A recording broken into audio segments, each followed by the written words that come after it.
Hello everyone, my name is Janine and I'm so blessed to be sharing this fourth and final devotional in the lead up to King's Daughter 2024.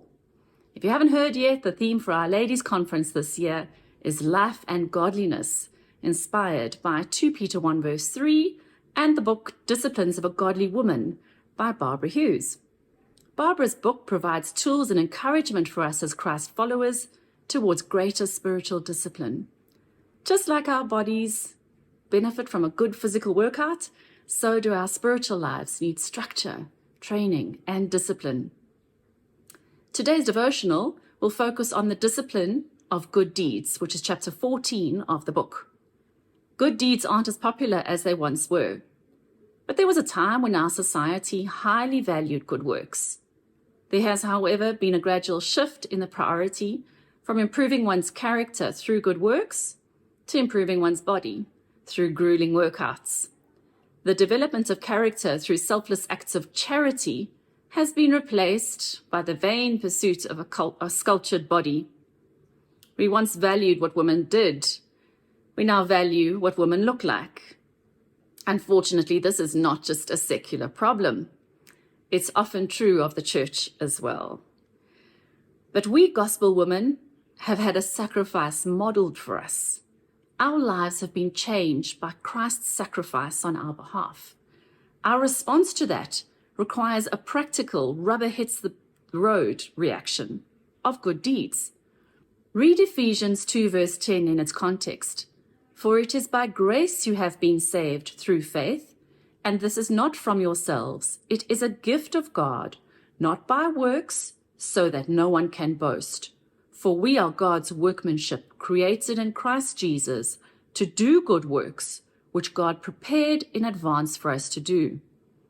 While we are not saved by works, we were created for good works. Like the God in whose image we were created, we were designed to work and to create.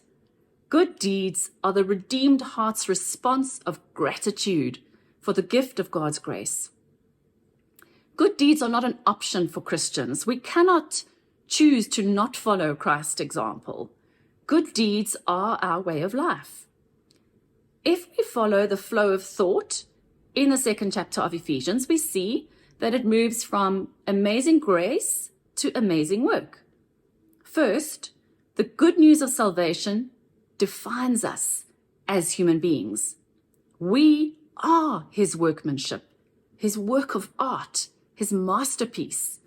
We are created in his image. And then even better, we are recreated in Christ Jesus. Paul describes it in this way from 2 Corinthians 5 verse 17. Therefore, if anyone is in Christ, he is a new creation. The old has gone, the new has come. Looking again at Ephesians 2 verse 10, it points to the purpose of our creation and recreation, to do good works. The gospel defines us, and then it explains what we are supposed to do. Paul's great statement here sums up God's role in our salvation and our responsibility to God in response to that. So then, what does the privileged position of God's masterpiece require of us? Once we have been saved by his grace, we must work. Works are a sign that we are his workmanship. In her book, Hughes says that the authentic believer's response to God's grace is to work for him as a fruit of their salvation. Think of it. In God's great plan, there are good works prepared before the foundation of the world, waiting for you and for me to carry out.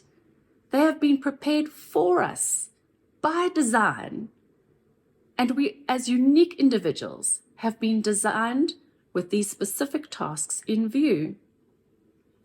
Looking for further guidance on what these good deeds could entail, we look at 1 Timothy 5 verse 9 to 10, which reads, No widow may be put on the list of widows unless she is well known for her good deeds, such as bringing up children, showing hospitality, washing the feet of saints, helping those in trouble, and devoting herself to all kinds of good deeds. I'm reminded of the lesson that we covered recently in the kids' ministry of the master that gave his servants talents to look after while he was away. The master praises the servants who used and invested their talents, doubling their value by the time he returns, and he rebukes the servant who hides the single talent he is given. It can be applied to this teaching too. We have been given gifts, talents, and opportunities to do good works, and we will give an account one day as to how we have used them to worship God and to serve his people.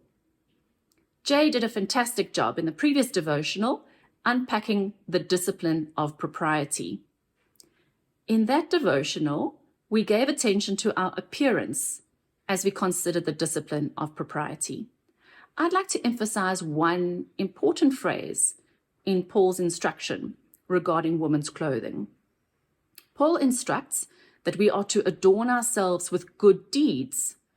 1 Timothy 2 verse 9 to 10 reads, "I also want women to dress modestly, with decency and propriety, not with braided hair or gold or pearls or expensive clothes, but with good deeds, appropriate for women who profess to worship God."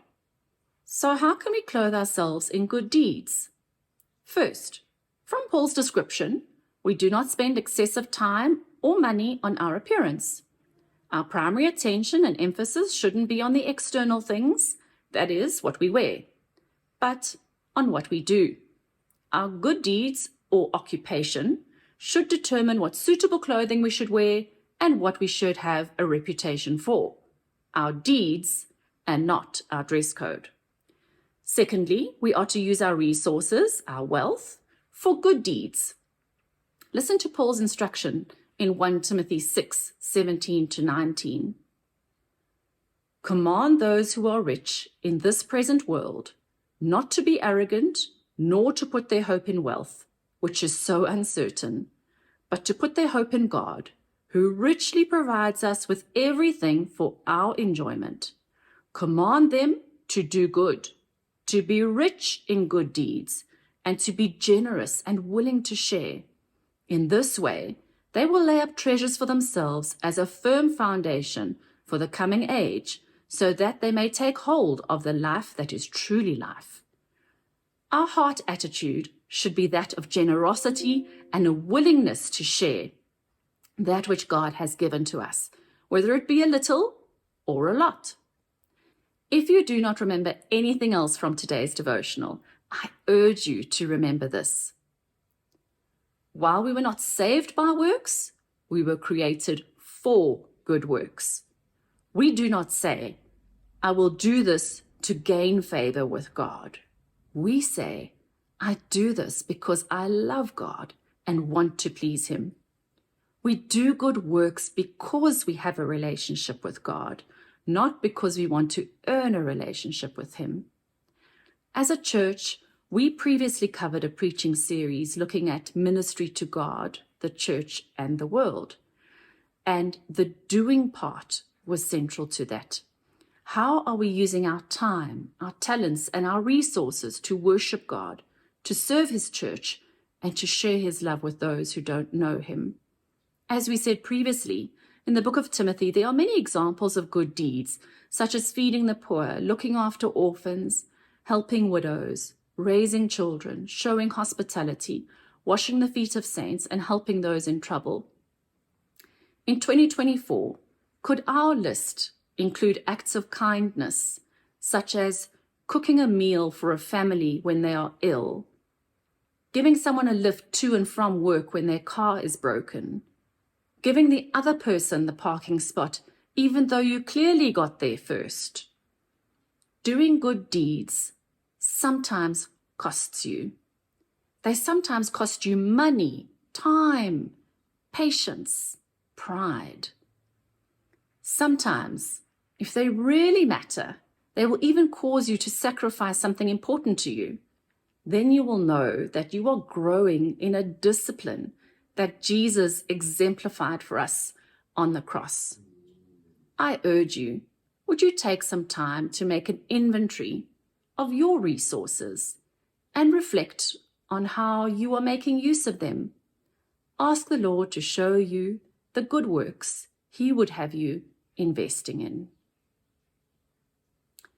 We cannot wait to see you at the conference, and we are praying that the Lord would be preparing our hearts to learn more about Him, but most especially to meet with Him. May you experience the blessing of Jesus today.